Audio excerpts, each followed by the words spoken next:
So an all-new Honda Accord is here, and this is not a common type of thing. You don't see a new Honda Accord just going around every few years. This is a very important car in Honda's lineup, but who knows if this might actually just be the last Accord ever because of the rise in the craze of SUVs. But the new Accord isn't just a model that sits above the Civic that is better in every single way. It is now just a confusing sedan that Honda has put out. And why is that? Well, that is exactly what we are going to be discussing in today's video.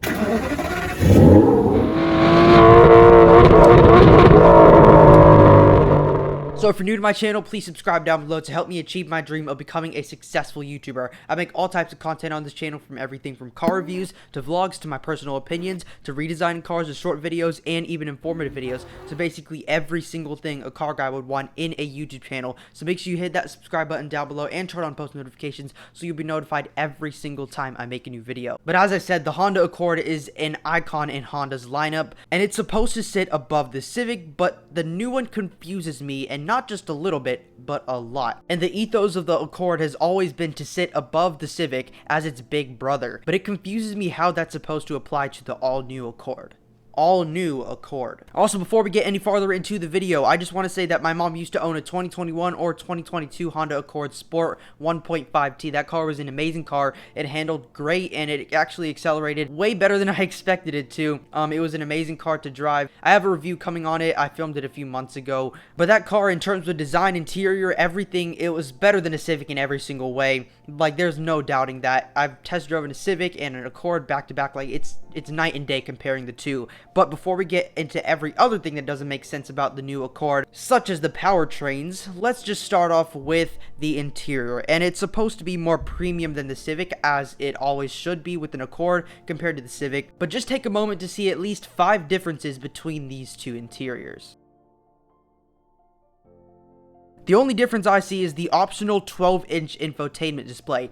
More screen does not equal more luxury. How do car manufacturers not get this through their head? It's honestly common sense at this point, but car manufacturers nowadays have unfortunately lost common sense, which a lot of people have also. But what's good about the interior is that you do have physical buttons, which is good, as I said, but it looks like the exact same as the Civic, which isn't very good when you have a higher price tag. And by the way, the Civic's interior is the total opposite of what a bad interior is. So the new Accord is a good interior, which is the Civic's interior, but just with a bigger screen. So how the heck is the new Accord supposed to be more luxurious? But that brings us into the question and discussion of the new exterior styling. So my first initial thoughts when I opened up my phone and saw the new Accord pictures this morning, I immediately thought that this was the new Ford Mustang S650 EcoBoost with those straight headlights that look droopy and sad and not excited at all that it's the new Accord. And the top portion of the grille area is so messy when the whole point of the car is to be the more luxurious model of Honda's lineup, which means it's supposed to have more toned down styling. But if you just look at the housing of the grille and the shape of it,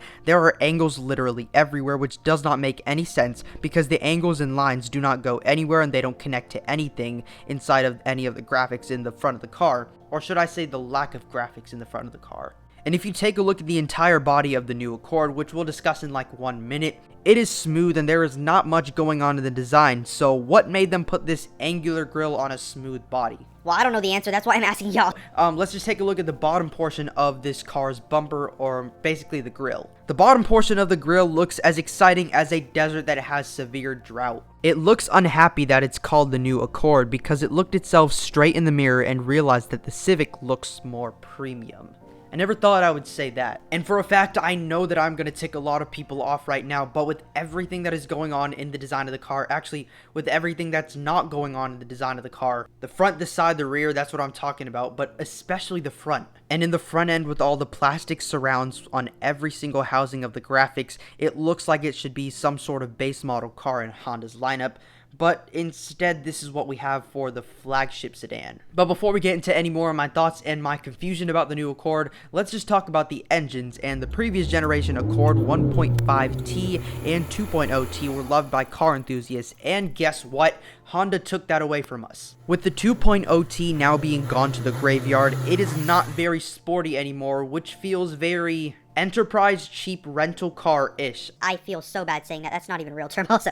And if you don't know what I mean by this, I'm basically saying that this is not good. The wheelbase is the exact same as the previous generation Accord, and now with every single car getting bigger and bigger and bigger, I don't know why Honda's flagship sedan didn't get bigger also, for more room inside, or with the occupants inside of the vehicle, which doesn't make any sense. If the Civic was the same wheelbase, that would make sense, but the Accord, the one that's supposed to be the longer wheelbase, and since we're on the side view of the car, I immediately thought this car was a Volkswagen sedan. The Arteon, I'm pretty sure that's what it's called, and it's as if Honda almost like tried to disguise it as the BMW Grand Coupes, which are sedans disguised as two-door coupes. So I don't know why Honda literally tried to make the roofline look like a coupe, even though it is a four-door family sedan built for the masses. If you look at the rear two-third part of the car, so here's the front one-third part of the car, here's the middle part of the third, and here is the end part. So take two of those thirds, which are the rear and the middle part, which is the greenhouse. And if you take a look at that, it looks very coupe-ish, very sporty-ish, even though this car ditched the sportiest engine that it has, and all the sporty engines and factors about it. Now it is focused mainly on being a car. Like, if they tried to make it look as a sporty car, why did they ditch the sportiest engine? They did this with the Honda Civic Si Coupe. There is no more Coupe Si of the Honda Civic.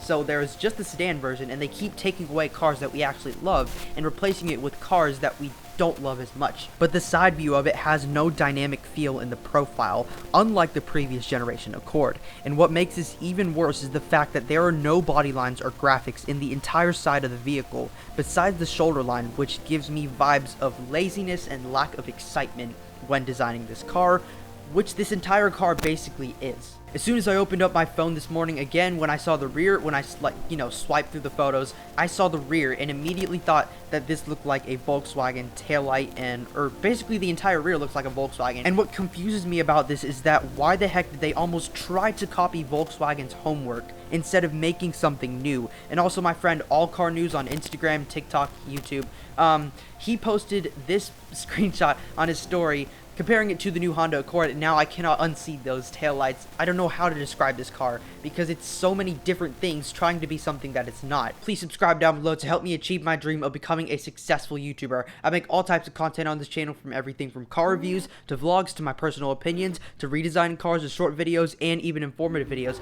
So basically every single thing a car guy would want in a YouTube channel. So make sure you hit that subscribe button down below and turn on post notifications so you'll be notified every single time I make a new video. But if you did enjoy today's video, I do hope to see you in a future video, and bye for now.